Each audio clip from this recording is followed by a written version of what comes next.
So one of the top questions I think that I get are a lot of times like, what products are we using for our son? What products do we use for us? And so forth. And one of the big ones, especially recently, because I think there's a lot of social media posts going around about stainless steel and corrosion, and your your son or daughter or child is going to drink from it, and all these crazy pictures of skin breakouts and all of these things. So this is one of the top questions I think that I get a lot and often. And so we can tell you kind of what we do and what we look for in terms of stainless steel bottles. Yeah. I mean, and we kind of like did a little bit of a deep dive on this because I think it was one of the concerning things that I had seen was just how often it was coming up. And it made me wonder, like, is this even a concern? Like, is there Yeah. even a real need to be super concerned about this? And I think based off of some of the research that I looked at, and it seems to be more of like a kind of like an engineered or like large food or even like kitchen processes. They tend to be really concerned about the types and the grades of the steel that are being used, not so much in your home kitchen. The general recommendations seem to be more about making sure you're getting your stuff from a good company, a good reputable company.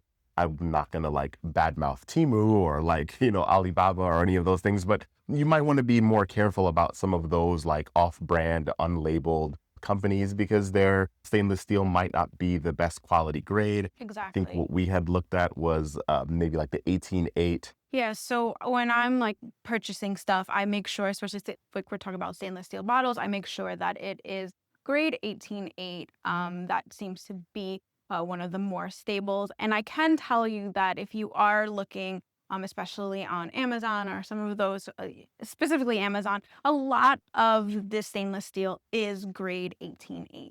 But it's just something to watch out for. The other thing too is that we try not to put things that are corrosive in stainless steel. So most of the time for our son and ourselves, we just put pretty much water. We don't really, if we're having orange juice or any other type of like cranberry juice or something like that, we try not to put it in a stainless steel. For that, we'll use a glass. Right.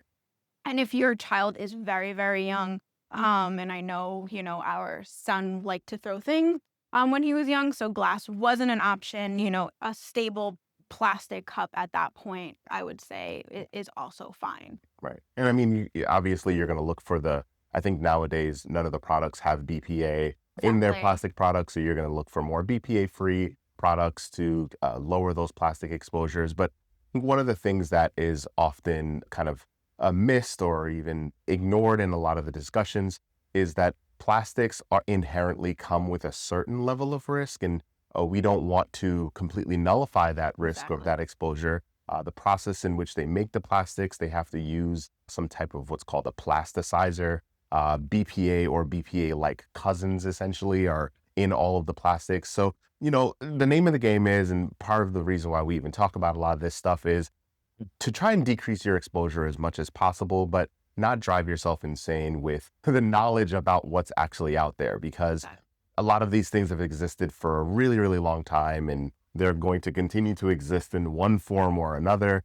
Where you can make swaps, Do definitely them. do that. Yeah. But places where you can't, just Yeah. make it good enough. And it's Exactly. like, it's going to be just enough for now. Exactly. And then the other thing that I really focus on too is bottles that are easy to clean. So you don't want things that have a lot of crevices and holes and such, because a lot of times mold or water stagnation can get stuck in there. And honestly, that is probably more dangerous than a lot of things. Yeah. And it is something that I have seen once again on these like social media feeds and stuff like that, but not as much as, the corrosion of the Yeah. stainless steel. Yeah. So those are the big ones. And I can definitely list some of the stuff that we That we use, use. Yeah. just so that everyone can see and we'll Yeah. try it out. Yeah. Let us know what you think. And if you have any questions, or honestly, a lot of these things pop up so often, everyone's always asking questions, and whether it's in the clinical space or family members or friends, 100%. definitely shoot a question over and we'll let you know what we use, or if it's something that we might not have even ever considered before, maybe we'll do a little bit of research on it and see if anything comes up. But again, for the most part, just try not to stress yourself too much with the knowledge. or even the fear of what's actually out there. I think at least once a night we have a I'm conversation guilty of it. about Dr. Pam here seeing something and then kind of going through a little bit of a spiral, and me having to try and like double back on the research to try to reel her back in, because a lot of this content, I believe, is targeted towards, moms and people who are a little bit more aware and want to protect their families and their children. And so it makes you feel bad, and it makes you feel really guilty about things that, I can't believe you're giving your kid this stuff. And the reality of it is, I don't think there is as much that needs to be surrounding that, that information. Exactly. Perfect. Yeah. Yeah. All right. Check in soon. We'll see you guys later.